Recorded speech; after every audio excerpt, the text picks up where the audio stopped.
I stare at the half-empty closet, counting the empty hangers like Morse code signals spelling out disaster. 15 years of marriage reduced to the rhythmic scraping of metal on metal as Derek yanks his clothes free, one garment at a time. You're really doing this? My voice sounds foreign, like it's coming from somewhere outside my body. Just like that? He doesn't look at me, just keeps methodically emptying his side of the closet. The expensive suits I helped him pick for client meetings. The casual shirts Maya and I got him last Father's Day. All of it, going into a sleek black suitcase that I've never seen before. I'm Alondra, and until 20 minutes ago I thought I was living someone else's life. A good life. The kind where your husband doesn't pack his bags on a random Tuesday evening while your 8-year-old daughter is at her piano lesson. Derek, I grab one of his shirts before he can add it to the pile. At least tell me why. He finally meets my eyes, and what I see there makes my stomach turn. Nothing. No guilt, no anger, no regret. Just empty calculation, like he's reviewing a business proposal. It's not working anymore, he says, tugging the shirt from my grip. You know that as well as I do. No, I really don't. My fingers curl into fists at my sides. What I know is that yesterday, we were planning Maya's birthday party. And today, you're walking out on us without even... Don't make this harder than it needs to be. He zips the suitcase with a finality that echoes through the room. I'll have my lawyer contact you about arrangements. Lawyer? The word tastes like poison. You already have a lawyer? He checks his watch, the one I gave him for our 10th anniversary, and sighs like I'm an employee who's making him late for a meeting. I need to go. Maya will be home soon, and it's better if I'm not here. Better for who? I step between him and the door. Because it's not better for her. And it's certainly not better for me to explain to our daughter why her father disappeared without saying goodbye. I'll call her tomorrow. He sidesteps me with practiced ease, dragging the suitcase behind him. Once things have settled, I follow him down the stairs, my mind racing through possibilities. An affair? Financial troubles? But nothing explains this cold, calculated exit. The Derek I knew, would never. The front door opens, and my heart stops. Maya stands there, her piano books clutched to her chest, eyes wide as she takes in the scene. Her father with his suitcase. Her mother on the verge of tears. Daddy? Her voice is small, uncertain. Where are you going? Derek freezes, his hand still on the doorknob. For a moment, I see a crack in his facade, a flicker of something that might be pain. Then it's gone, replaced by that same empty professionalism. I have to go away for a while, sweetheart. I'll call you tomorrow, okay? He doesn't wait for her response, doesn't hug her goodbye, just walks past her to the waiting taxi I hadn't even noticed until now. Maya drops her books and runs after him. Daddy, wait! I catch her before she can reach the sidewalk, holding her as she struggles. We watch together as Derek loads his suitcase into the trunk, gets into the back seat, and disappears down our tree-lined street without a backward glance. Maya's small body shakes with sobs against mine. I should be crying too, but something else is taking root inside me. Something hot and sharp and dangerous. Because now I know this wasn't a sudden decision. This was planned, calculated, every detail arranged in advance, from the taxi to the lawyer to the timing of his exit. And as I stand there, holding my daughter while our world crumbles around us, I make a promise to myself. Derek thinks he's written the ending to our story, but he's wrong. This isn't an ending at all, it's a declaration of war. The first thing I notice when I walk into my mother's design studio is the stack of accounting papers on her desk. Evelyn never leaves paperwork visible. It ruins the aesthetic, she always says. But today they're there, arranged in neat piles like evidence at a crime scene. You've been crying, she says, rising from her ergonomic chair. Sit down before you collapse. I sink into the leather sofa, the one she imported from Milan last year. Maya's curled up in the corner, absorbed in her tablet, headphones blocking out our adult conversations. Just like at home, she's retreated into her own world since Derek left 3 days ago. He's emptied our joint account. The words taste like battery acid. Every penny, Mother, even Maya's college fund. Evelyn's perfectly manicured nails drum against her desk. I warned you about joint accounts when you married him. A woman should always... Not now. I press my fingers to my temples. I need help, not lectures. She studies me for a moment, then pulls out a manila envelope. I had my accountant prepare these after your call yesterday. Financial records, property assessments, everything we'll need to protect your assets. Of course she did. Evelyn's always 3 steps ahead, especially when it comes to money. It's how she built her empire after my father died, turning a small interior design business into a multi-million-dollar firm. There's something else. She slides a piece of paper across the desk. Derek's restaurant. Look at the ownership structure. I scan the document, then read it again. This can't be right. He told me he owns 60%. He owns 25%, and he's leveraged even that against personal loans. She leans forward. Alondra, darling, when was the last time you actually looked at your family's finances? The question hits like a slap. I'd trusted Derek to handle the money while I focused on my design career in Maya. He'd always said he had everything under control, that his restaurant was thriving. Oh God! A memory surfaces. Derek's face 2 months ago when I mentioned expanding my freelance business. The flash of something in his eyes. Not pride, not support. He resented me. Men often do. Evelyn's voice carries years of hard-won wisdom, especially when their wives outshine them. My phone buzzes. A text from an unknown number. We need to talk about Derek. Meet me at Riverside Park, 7 p.m. Liam. Derek's friend? Evelyn asks, reading over my shoulder. The one who helped him start the restaurant? I nod, remembering Liam's too wide smile at our dinner parties, the way he and Derek would huddle in corners, conversations stopping when I approached. He knows something. Then you need to know it too. Evelyn opens her desk drawer and removes a small recorder. Take this and remember what I taught you. Information is power. Maya looks up from her tablet, suddenly alert. Is Daddy in trouble? The question hangs in the air like smoke. I cross to the sofa and pull her close, breathing in the strawberry scent of her shampoo. No, baby. We're just trying to understand some grown-up things. He didn't call yesterday, she whispers. He promised. Evelyn's expression hardens. She reaches for her phone, but I shake my head. Let Derek dig his own grave with broken promises. Each one is another nail in the coffin of Maya's trust in him. I should go. I stand, taking the recorder and envelope. The park isn't far, but I want to scope it out before meeting Liam. Be careful! Evelyn's warning follows me to the door. Men like Derek don't just walk away without a reason. Whatever you find out tonight, it's probably worse than you imagine. I pause at the threshold, looking back at Maya. She's returned to her tablet, but her shoulders are tense, her small frame rigid with unspoken anxiety. Mother? I keep my voice low. If anything happens to me, nothing will happen. She cuts me off with trademark certainty. But Maya can stay with me tonight. Go find out what Derek's been hiding. As I drive toward Riverside Park, the recorder heavy in my pocket, I realize Evelyn's right. This isn't just about a failed marriage or wounded pride anymore. Derek's running from something. Or toward something. And whatever it is, he thought it was worth destroying our family to protect. By sunset, I'll know what that something is. And then?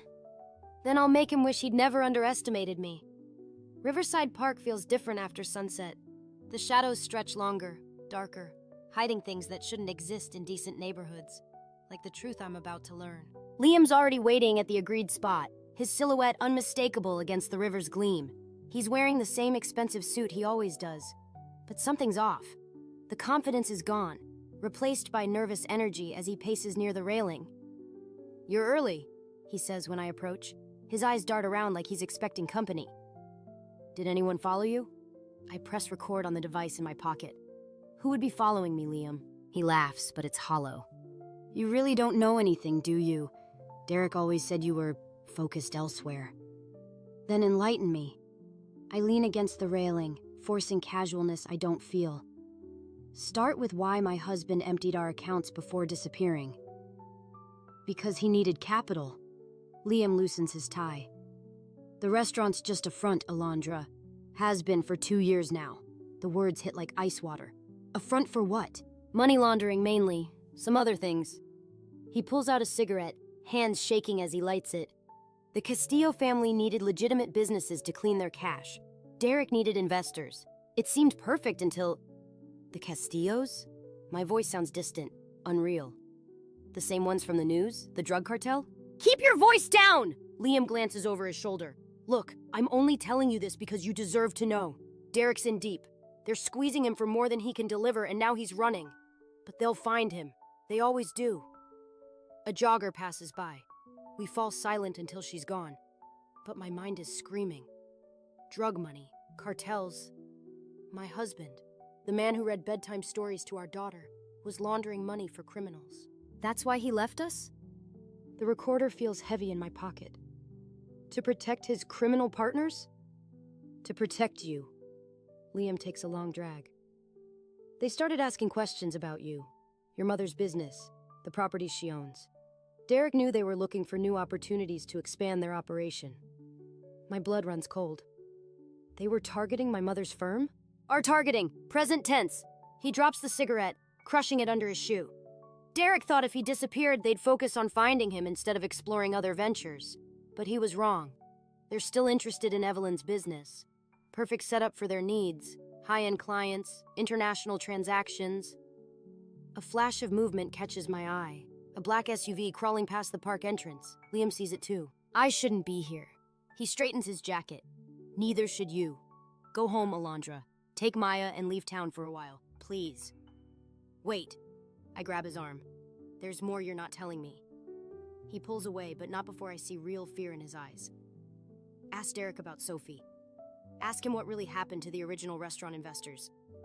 But don't ask me anything else. I've said too much already. He walks away quickly, disappearing into the darkness.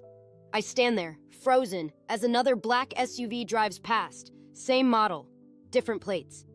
My phone buzzes. A text from Derek. Stop asking questions. You're putting everyone in danger. I type back with shaking fingers. You put us in danger the moment you got involved with criminals. His response comes instantly. You don't understand. I did it for us, for the lifestyle you wanted. Rage floods my system, hot and clarifying. The lifestyle I wanted? I delete his number without responding. The recorder clicks off in my pocket. Memory full. I have what I need now. Evidence. Names. Connections. But knowledge isn't power when it can get you killed. My phone buzzes again. Unknown number. Mrs. Martinez, we should discuss your mother's business portfolio. Dinner tomorrow? I delete that too. Hands steady now. They're watching. Have been watching. Every move, every conversation, every possibility for profit or exploitation. Derek didn't just betray our marriage, he painted targets on all our backs. The third black SUV rolls past as I walk to my car. I don't run, don't look around, just walk, keys gripped between my knuckles, mind already racing ahead. I know what I have to do now. It's not enough to expose Derek anymore. I have to destroy him completely, before he can drag anyone else into his web of lies. Before the Castillos decide my mother's business is too tempting to resist. Before Maya learns that her father didn't just abandon us, he sacrificed us. The restaurant's Yelp page glows on my laptop screen, cursor hovering over the post review button. 3 stars, just enough to seem legitimate, not enough to help business. The comment I've crafted is subtle. Hints about food safety concerns, questions about financial stability. Nothing provably false, but deadly in its implications. My finger trembles above the mouse. This is wrong, petty, beneath me. I click post anyway. Mommy? Maya's voice startles me. She stands in my home office doorway, clutching her tablet. Someone at school said Daddy's restaurant might close. I close the laptop too quickly. Sometimes businesses have problems, sweetheart. It doesn't mean... Is that why those men were watching our house? The question stops my breath. What men? In the black car. She hugs the tablet tighter. They were there when I got home from piano yesterday, and this morning. My hands start shaking. I grab my phone, pulling up the security app I installed last week. The footage shows exactly what she described. A black SUV, different from the ones at the park, but just as ominous. The doorbell rings. Through my office window, I see Evelyn's Mercedes in the driveway. She never visits unannounced. Maya, go to your room, lock the door. Don't come out until I call you. She hesitates. Like when Daddy and Uncle Liam had their special meetings?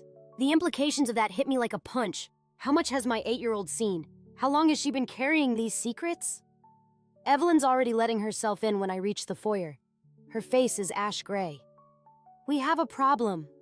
She throws a manila envelope on the coffee table. Inside are photos. Derek at various meetings, handling packages, exchanging envelopes, and more recent ones, me at Riverside Park with Liam. Maya at school, Evelyn leaving her office. They came with this. She hands me a business card. Expensive stock, embossed lettering. Sophie Chen, Business Development Director. Derek's Sophie? My laugh sounds hysterical even to me. She works for them? She works for everyone. Evelyn sinks onto the sofa. I did some digging. She specializes in identifying vulnerable businesses for takeover. The restaurant was just her way in. Now she set her sights on my firm. The pieces clicked together. That's why Derek ran. He realized she was using him to get to you. Using both of you. Evelyn's voice hardens. Your marriage problems made you perfect targets. A desperate husband, a successful wife with connections to bigger opportunities. My phone buzzes. A new review on the restaurant's page. Wonderful atmosphere, excellent service. Don't believe the negative reviews. They're from a bitter ex-wife trying to destroy a good man's business. Shame on you, Alondra. Sophie's signature move, turning the tables, making me look like the villain. I have to shut down the review campaign, I say, reaching for my laptop. It's too late. Evelyn pulls out more photos. They've been documenting everything. Every fake review, every call to health inspectors, every meeting with competitors. They'll use it all to discredit you if you try to expose them. Then what do? She meets my eyes. We give them what they want, on our terms. Your business? The thought makes me sick. Everything you've built? Better to lose it controlled than have it stolen. She grips my hand. But first, we need leverage. Something they want more than my company. My phone buzzes again. Derek, stop digging, please. You don't know what Sophie is capable of. But I'm starting to understand exactly what she's capable of. And what I'm capable of, too. Maya, I call out. You can come down now. She appears at the top of the stairs, tablet in hand. I recorded them, she says quietly. The men in the car, and Uncle Liam's meetings with Daddy. I have videos. Evelyn and I exchange looks. My brilliant, observant daughter, gathering evidence while we thought she was playing games. Send them to my secure server, Evelyn says. Then delete everything from your device. I pull Maya close, feeling her small heart racing against mine. We're going to fix this, I promise. But not with fake reviews or subtle threats. We're going to destroy them the way they tried to destroy us. From the inside out. Through the window, I spot the black SUV crawling past our house again. Let them watch. Let them think they have us trapped. They don't know what a mother is capable of when her family is threatened, and they're about to find out. The restaurant's parking lot is half empty when I pull in, exactly as planned. 3 weeks of carefully orchestrated reviews, whispered rumors, and anonymous tips to health inspectors have done their work. Derek's empire is crumbling, brick by carefully undermined brick. I shouldn't be here, but I need to see it for myself. Through the window, I spot Sophie working the floor, her designer dress incongruous among the casual diners. She moves with practiced grace, touching shoulders, laughing at jokes, building allies. The perfect hostess, just like she was the perfect mistress. My phone vibrates. Evelyn. Meeting set with Castillo representatives tomorrow. Don't do anything to jeopardize it. Too late. I'm already pushing through the door, bell chiming my arrival. Sophie's smile freezes when she sees me. We're fully booked. Doesn't look that way. I gesture at the empty tables. Slow night? Business fluctuates. Her perfectly manicured nails drum against the hostess stand. But you'd know all about that, wouldn't you? A waiter approaches, then retreats at Sophie's sharp gesture. The remaining customers studiously avoid looking our way. Where is he? I keep my voice low, controlled. Derek needs to sign the divorce papers. He's dealing with more important matters. She steps closer, voice dropping, like saving his business from his vindictive ex-wife's sabotage campaign. Funny, I thought he'd be busy explaining to the Castillos why their investment is tanking. Her smile slips, just for a moment. You have no idea what game you're playing, don't I? I pull out my phone showing her Maya's recordings. My daughter's quite the documentarian. These would make fascinating viewing for the health department, or the police, or the media. The color drains from her face. You wouldn't dare. Try me. I swipe to another video. Sophie herself, meeting with known Castillo associates. I'm not the desperate housewife you thought you could manipulate. And Derek isn't the only one with something to lose. The kitchen doors burst open. Derek storms out, face twisted with rage and fear. What are you doing here? Getting your attention. I turn the phone toward him. Maya saw everything, Derek. Every meeting, Every package, every lie. He grabs my arm, pulling me toward his office. Sophie follows, heels clicking like warning shots. "You're going to get us all killed," he hisses once the door closes. "You did that when you involved our family with criminals. I did it to keep up with you." His control shatters. Your success, your mother's connections, your perfect life. Do you know what it's like living in that shadow? Poor Derek. My laugh sounds foreign, bitter. So threatened by your wife's success that you turned to crime. Was Sophie part of the original plan, or just a bonus? Sophie steps between us. I approached him. The restaurant was perfect for our needs. And Derek? She touches his arm possessively. Derek was perfect too, so eager to prove himself. By betraying everything he claimed to love. By surviving. Derek slumps into his chair. The Castillos own me now. They own all of us. Not me. I set my phone on his desk, playing Maya's videos. And not my daughter. Sign the papers, Derek. Walk away, or these go public. Sophie's laugh is cold. You'd risk everything? Your mother's business? Your daughter's safety? I already have a plan for that. I meet Derek's eyes. Remember what you always said about me? That I was too focused, too driven? You were right. And now that focus is on destroying you. You can't win this, he whispers. Watch me. The office door opens. Liam stands there, face grim. They're here. Through the window, I see 3 black SUVs pulling into the parking lot. The same ones that have been watching my house, following Maya. Sophie straightens her dress. Right on schedule. What did you do? Derek's voice shakes. Called in the cavalry? She smirks at me. Let's see how focused you are when facing the real players, Alondra. I should be terrified. Instead, a strange calm settles over me. This is what I've been waiting for. The moment when all the pieces align. Perfect timing. I press send on the email I composed this morning.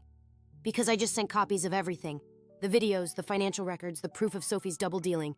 To every news outlet in the state. The color drains from Sophie's face. Derek lunges for my phone. Too late. The game is changing. And this time I'm writing the rules. The Castillo's men don't look like criminals. They wear tailored suits and polite smiles as they escort me into the restaurant's private dining room. Like bankers. Like businessmen. Like Derek, before I knew what he really was. Their leader sits at the head of the table, fingers steepled. Mrs. Martinez, your email campaign was impressive. Alondra, please. I take the offered seat, hands steady despite everything. And it wasn't a campaign, just insurance. Sophie hovers by the door, her perfect composure cracking. Derek stands behind her, face ashen.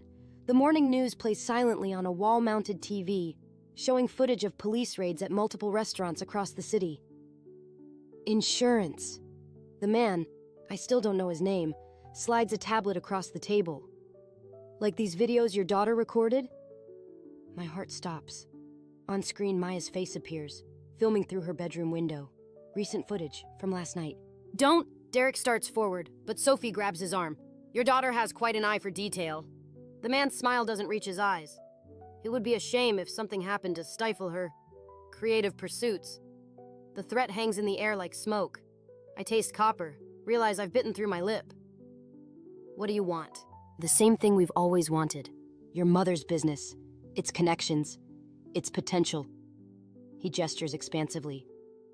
Derek was supposed to facilitate that transition smoothly. When he failed, Sophie stepped in. Now here we are making things complicated. My phone buzzes. Evelyn, where are you? The FBI is here.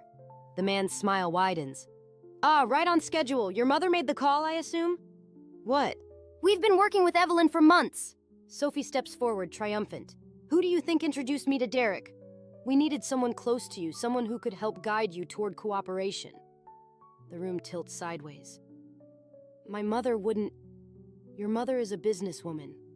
The man's voice is almost gentle. She understands the value of strategic partnerships, unlike you, with your messy emotions and desperate revenge plots.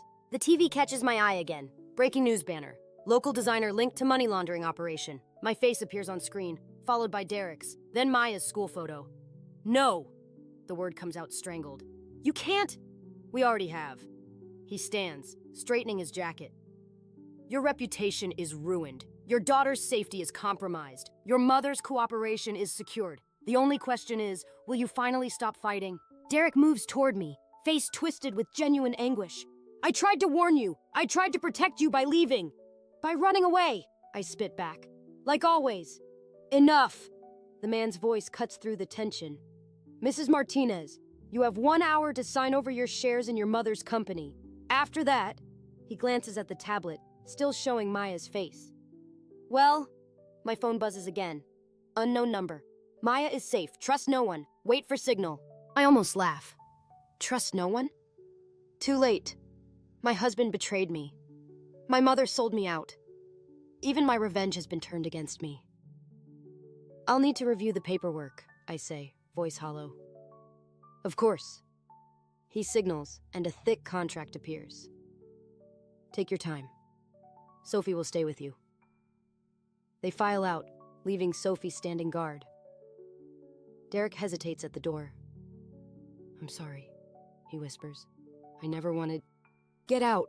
The door closes. Sophie smirks. You should have stayed in your lane, Alondra. Focused on your little design projects instead of playing detective. I stare at the contract, mind racing. The FBI is with my mother. Maya is supposedly safe. Everything I thought I knew about my family, my marriage, my life, has been a carefully constructed lie. But there's one truth they don't know, one card I haven't played. My phone buzzes one final time. The signal I've been waiting for. Package delivered. Countdown started. I look up at Sophie, managing a broken smile. You're right. I should have stayed in my lane. She frowns, sensing something in my tone. But then again, I reach for the contract. I've always been better at demolition than design. The first explosion rocks the building's foundation, right on schedule. Maya's videos weren't the only insurance I had in place. Sometimes, to win the game, you have to burn down the board. Smoke fills the private dining room as the second explosion rocks the building. Sophie stumbles, her perfect composure finally cracking. Through the chaos, I hear sirens approaching. What did you do?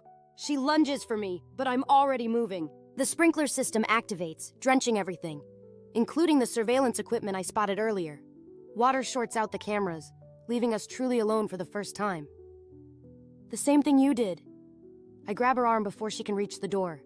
I played everyone against each other. The door bursts open. Derek rushes in, coughing from the smoke. The Castillos are trapped in the kitchen. FBI surrounding the building. FBI?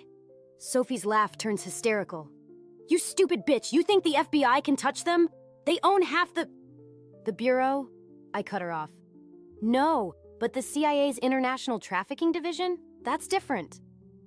Her face goes slack. Behind her, Derek's eyes widen with understanding. Those weren't just restaurant supply deliveries you were coordinating, I continue. Maya recorded everything, every package, every coded conversation. My mother saw the patterns months ago. Evelyn was working with us, Sophie snarls. No! I pull out my phone, showing her the real messages from my mother. She was working with federal agents, setting you up, setting all of you up. Derek sags against the wall. That's why she introduced me to Sophie, why she encouraged the restaurant deal. My own mother used my husband as bait. The words still taste bitter, and then used my revenge as cover for the investigation. Another explosion, closer this time. The building groans ominously. We need to get out. Derek reaches for me, but I step back. You're not going anywhere. Sophie pulls a gun from her purse. Neither of you are leaving until... The ceiling crashes down between us. Through the gap, I see Maya's favorite stuffed bear in the debris. The one she always kept in Derek's office. The one I helped her hide a microphone in months ago. You bugged my office? Derek's voice cracks. Using our daughter? She volunteered. The truth hurts us both. After she saw you hitting Sophie that night, she knew then that you weren't just weak, Derek. You were dangerous. Sophie's gun wavers. He never... Check your security footage. Maya caught it all. The fights, the threats, the real reason Derek ran. I lock eyes with my husband. You weren't protecting us by leaving. You were protecting yourself. The floor shifts beneath us. Emergency lights cast everything in surreal red shadows. It doesn't matter now. Sophie aims the gun at my chest. You've ruined everything. No. I step forward, letting her see the detonator in my hand. I finished what my mother started. The CIA has their evidence, the Castillos are trapped, and that gun won't help you when the next charge goes off. Derek lunges at Sophie, wrestling for the weapon. They crash into the table as FBI agents swarm through the broken door. "Federal agents, drop the weapon!" Sophie fires wildly. Derek screams. The ceiling groans. I dive through the chaos, slamming the detonator trigger just as Sophie turns the gun toward me. The final explosion drowns everything in white noise and debris. When the dust settles, Sophie lies unconscious under fallen beams. Derek clutches his bleeding shoulder, staring at me with something between fear and awe. "Maya?" His voice shakes. "Safe. With my mother's security team." I step over Sophie's still form. "She'll testify against you both." "Alondra, Save it." I meet his eyes one last time. "You chose your path. Now I've chosen mine." FBI agents secure Sophie as paramedics rush in. Through the destroyed wall, I see the Castillo leader being led away in handcuffs, my mother watching from beside a CIA operative. "Mrs. Martinez?" An agent touches my arm. "We'll need your statement." I nod, watching Derek being handcuffed despite his injury. He looks small now, broken. Nothing like the man I married, nothing like the monster he became. My phone buzzes one last time. Maya. "Did we win, Mom?" I stare at the message, thinking of all we've lost, all we've gained, the price of revenge, and the cost of justice. "Yes, baby," I type back. "We won." But as they lead Derek away, I wonder what winning really means when victory tastes like ashes and smoke. The courthouse steps feel colder in autumn. Maya clutches my hand as we watch Derek being led away in handcuffs, his designer suit replaced by prison orange. He doesn't look back. "Will Daddy ever come home?" she asks, not for the first time. "No, baby." I squeeze her hand. "But that's not your fault." She nods, wise beyond her years. "I know, it's not yours either." The words hit harder than any testimony. Through the trial, I'd watched my daughter transform from victim to witness. Her recordings helping convict not just Derek and Sophie, but half the Castillo organization. She never wavered, never broke, just stated facts in that clear child's voice that made every jury member lean forward. Evelyn waits by her car, keeping her distance until Derek's transport disappears around the corner. When she approaches, her heels click like metronome beats marking time. "The CIA sends their thanks," she says, as if we're discussing a successful dinner party. The evidence was comprehensive. 15 years. The sentence echoes in my head. Was it worth it? Using your own family as bait? She reaches for Maya, who steps behind me. Another small gesture that speaks volumes. "I protected you the only way I knew how." Evelyn's perfect makeup can't hide her age today. "By controlling the danger rather than letting it control us. Like Derek tried to control me? Like Sophie tried to control him?" The laugh catches in my throat. "We're all just puppets, pulling each other's strings." Maya tugs my sleeve, pointing across the street. Through the autumn leaves, I spot a black SUV idling. Not the Castillos this time. They're finished. But there will always be others. Other criminals, other schemes, other families to destroy. "I'm selling the firm," Evelyn announces suddenly. "Moving to Paris. You should come with me, both of you. Start fresh." "Run away?" I meet her eyes. "Like Derek did?" She flinches. For the first time, I see real regret in her expression. "I never meant..." "I know what you meant." I take Maya's hand again. But we're done running, done hiding, done letting fear control us. "The house feels different without the security detail," Maya says later that night, helping me pack Derek's remaining belongings for donation. Quieter. I pause, holding one of his old ties. The silk is smooth under my fingers, like the lies he used to tell. "Different good or different bad?" She considers this, arranging her stuffed animals on the bed we bought to replace the one that reminded her of watching Derek through her window. "Different true. The wisdom of children."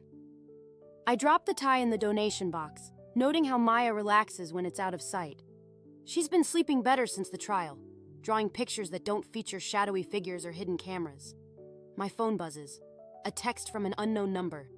"You won, but at what cost?"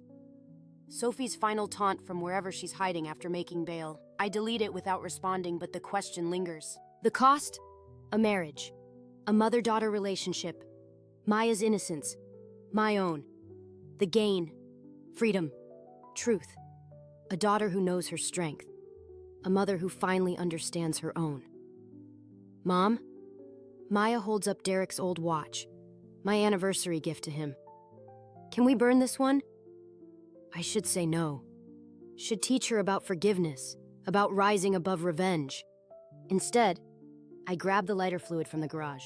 We build a small fire in the backyard fire pit, watching as the watch face melts and warps.